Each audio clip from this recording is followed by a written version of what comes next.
Yeah, I'll cover off on this one. This one's probably a little bit more technical, but just before we do, two things, just adding on to what Lynette said as well.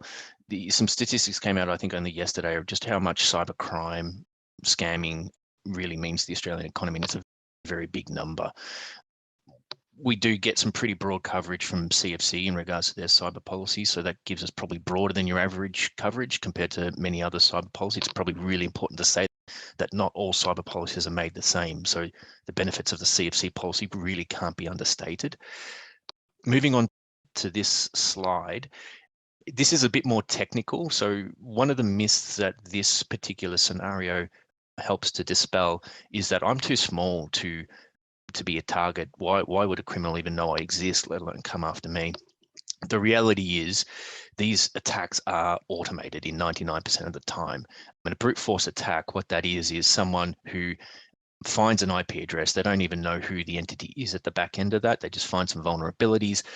They find that there's a password that needs to be utilized to access the system. And they conduct this thing called a brute force attack, which is just dumping hundreds and hundreds of thousands of passwords at that point, all fully automated, all done within seconds. Unless you've got extremely good passwords in place, it's very likely that the brute force attack will work.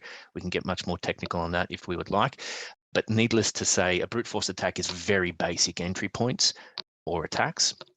But what it does is when targeted at something like an RDP, which is a remote desktop protocol, which is basically what we all migrated to when we all went into COVID. We all started using a lot of remote accessing to company networks.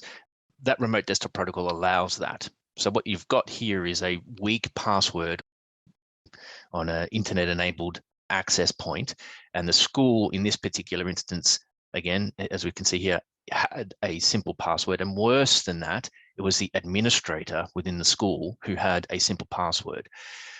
And as we promised, we'd mentioned this a few times, unfortunately, the school didn't have multi-factor authentication. We will be saying this a few more times as well. That allows the bad actor to gain access and start traversing the network as they see and as they want to do whatever they particularly want to do. In this instance, they deployed malware known as ransomware.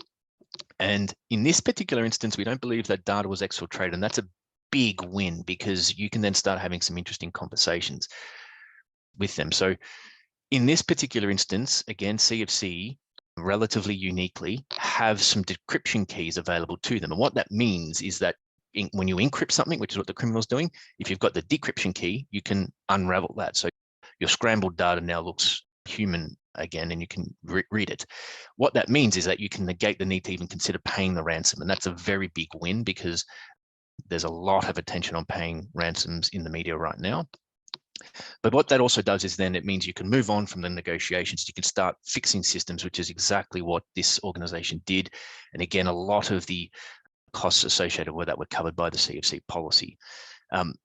Really just want to stipulate virtual private networks, VPNs, they help to mitigate these sorts of issues. Passwords always have complex passwords, never recycle passwords, never reuse passwords.